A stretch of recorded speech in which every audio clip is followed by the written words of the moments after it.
understand that you began when you were in high school experimenting with stand-up comedy. Is that true?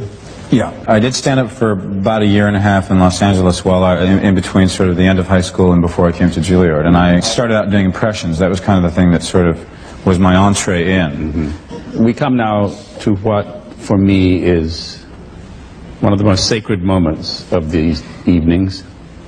It occurs when my research reveals, as it has just revealed, that a guest on this stage is good at impersonation.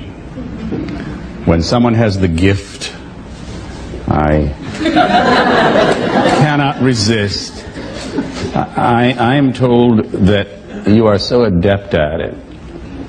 If our audience closes its eyes, they will actually have the impression that I am privileged to interview some people who might otherwise never have appeared on this stage. Our guest is Jimmy Stewart. And Mr. Stewart, generations of actors have admired your naturalism and your simplicity. Now, is that just Jimmy Stewart, or is it Jimmy Stewart playing a kind of Jimmy Stewart?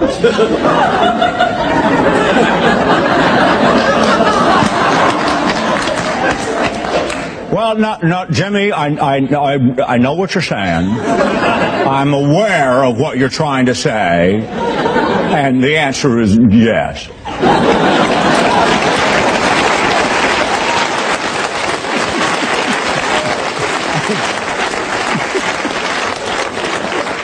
You can all testify now to the fact that I have interviewed Jimmy Stewart. Here I am. This is, after all, a kind of interview show, a talk show. And Johnny, you reigned for years as king of talk show hosts. Well, now we're talking. What was the secret of your success?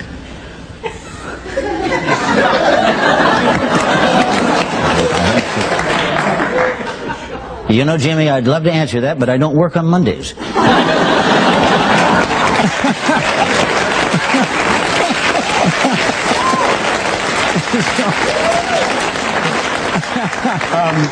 Now, I understand that you have conducted a long correspondence with Kevin Spacey, and that he approached you once, Miss Hepburn.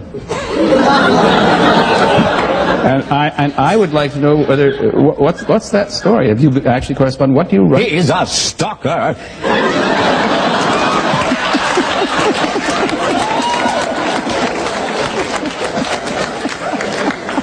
He just won't leave me alone. Well, when he writes to you, what do you respond? He writes letters, goes on and on about himself, and I just say, good for you.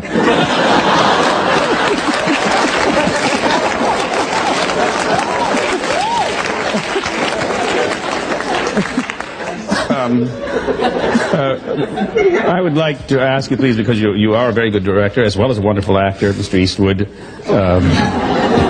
What is just a word of advice for our many directors out there in our school?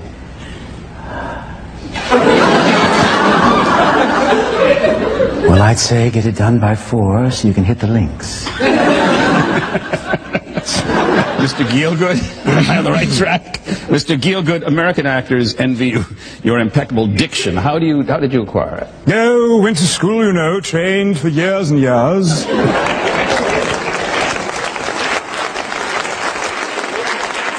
Marlon? English actors do not admire your diction. How did you acquire it? Could it by any chance have been a result of your training at the Actors Studio? Listen, I didn't learn tiddly twat at the Actors Studio.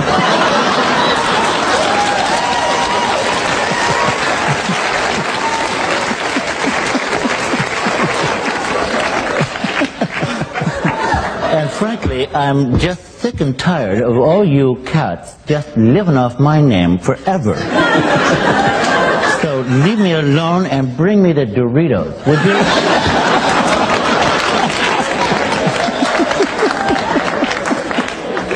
Well, Mr. Walken, you are... You are, despite what was just said, a distinguished member of the Actors Studio, and this is your second time on this stage. Do you have a response for Marlon? Well, you know...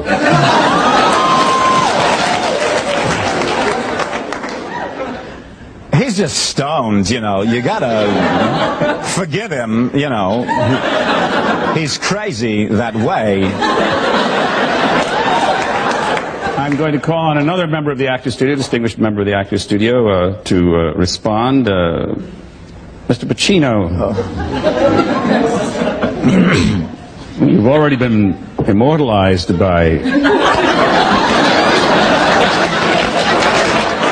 Kevin Spacey on Saturday Night Live. We all saw that. How did you feel about it? Were you pleased? Oh, funny.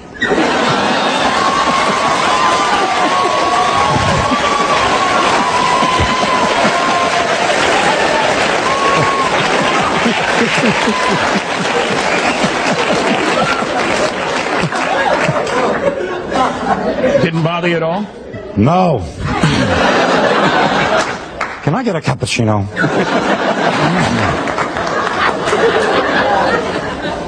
I know that, like so many of our students who remember your evening here on the stage with us, Kevin Spacey often looks to you, Jack Lemmon, for professional wisdom. What is your final word tonight? What is your advice to our young students? I wish the hell he'd stop calling me and leave me the f*** alone.